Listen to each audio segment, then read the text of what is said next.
This NFL free agency and trade cycle has been unlike any other in recent history. I mean, whether you want to talk about crazy free agency moves like Tom Brady to the Tampa Bay Buccaneers or trades that really don't even seem real, like DeAndre Hopkins to the Arizona Cardinals, this has easily been one of the best NFL offseasons in recent memory. However, as far as the New Orleans Saints go, things up until a certain point were really quiet. I mean, apart from reuniting with Malcolm Jenkins, I'd been really upset with our lack of free agency signings, especially when you consider all of these crazy moves coming out from the other three NFC South teams. And quite honestly, there was a point where I was really scared that we wouldn't be able to compete next year in our division. That wasn't until the Saints signed Emmanuel Sanders, which... oh my, that is the best news I've gotten all offseason. I mean, for the longest time now, the Saints have been the Michael Thomas show. Let's be real here for a second.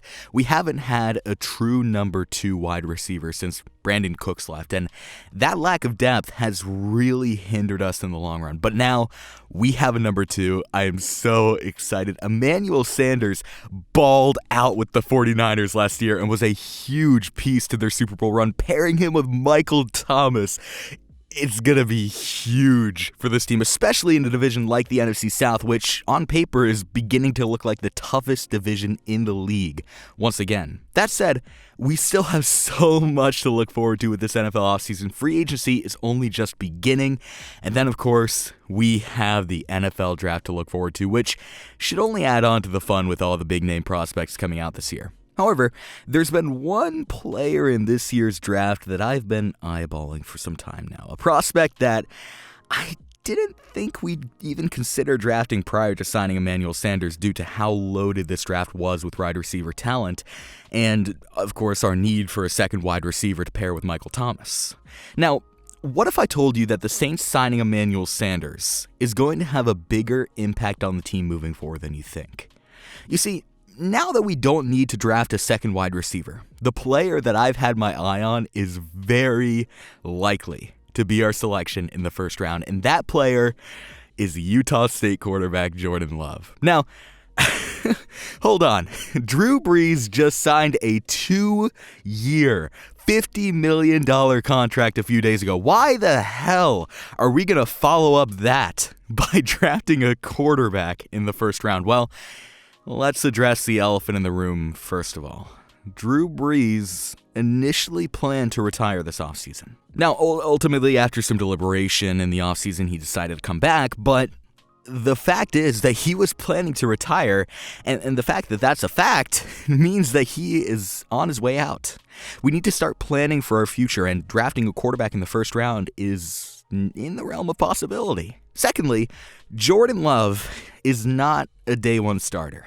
He's a raw talent, and he needs a year or two to develop. He has all of the upside in the world, don't get me wrong, but he still is a raw talent that needs to sit behind someone who has been through this rodeo a time or two to develop. And who better is there to sit behind and learn from than the statistical GOAT of quarterbacks in NFL history, Drew Christopher Brees? I mean, here's the thing. We have seen raw talents in the past with tons of upside do this. We have seen Aaron Rodgers with Brett Favre.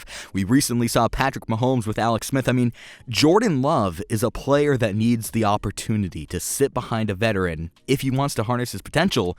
And we have Drew Brees sitting on our roster right now. Now, speaking of Patrick Mahomes, here's a fun fact. Did you know that the Saints were planning on drafting Mahomes with the 11th pick in 2017? And they would have been able to do this if the Chiefs hadn't traded up to the 10th pick in the draft to snag him.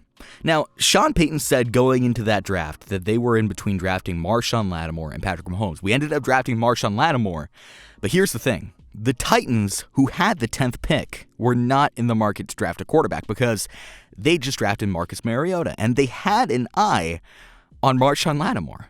Now, had the Titans not traded out of the 10th pick, and had they drafted Lattimore, Patrick Mahomes 100% would be a Saint. And even if the Titans hadn't taken Lattimore, Sean Payton has kind of subtly hinted at the fact that he would have drafted Mahomes anyways. I mean, he can't say it with Marshawn Lattimore on the roster, but Sean, you're an open book. Now, why am I telling you this story? I'm telling you this story because it could play a major impact on this year's draft and the Saints' 2020 first-round pick. Patrick Mahomes went on to become the phenom of the league, as we all know. And Deshaun Payton, that's the one that got away. However, Sean Payton has the chance to make up for this. There's a player in this draft that scouts are referring to as Patrick Mahomes 2.0.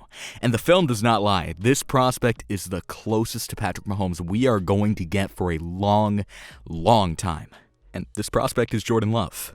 Love is receiving constant comparison to Mahomes. And again, the film backs this up. Love, coming out of college, is a raw talent with a bazooka for an arm who has that Mahomes-like play style that we've all come to love over the last 2 years. However, Love is not a carbon copy of Mahomes by any means. While, yes, he is mechanically sound and is an accurate quarterback with a big arm like Mahomes, unlike Mahomes, Love struggles from time to time with decision-making, and these struggles were definitely visible in his junior campaign at Utah State, where he threw 17 interceptions. Yikes. Now, this sounds like a big red flag. I mean, this sounds like something that a guy would fall to like second or third round for, but we have to remember that this is Utah State we're talking about. He had very poor talent surrounding him, and we can't put the entire burden of the 17 interceptions on him. That said, we still definitely need to consider it when talking about Jordan Love. However, something that we also have to simultaneously consider is Love's sophomore year, which was incredible. I mean, 32 touchdowns and 6 interceptions. That is great. That is an incredible touchdown-interception ratio. We'd be talking about a definite top 10 pick if he was able to come out his sophomore year after that performance. Although the quarterback position is very much about what have you done for me recently, and his most recent sample isn't that good, we can still look at his sophomore year as evidence of him being capable of being good. And again, he is a raw talent that is not ready to take the field in his rookie year. If Jordan Love takes the field in his rookie year, whether it be with the Saints or any other team, he is going to crash and burn. He needs an environment that is going to help him harness that capability to be a great quarterback that he showed in his sophomore year and iron out the issues from his junior year that caused him to throw 17 interceptions.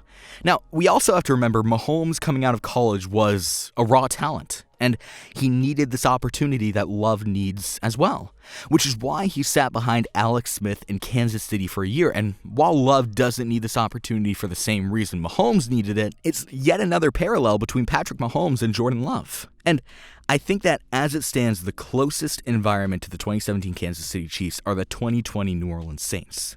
Think about it for a sec. Andy Reid and Sean Payton, two of the best offensive minds of the last decade and a half.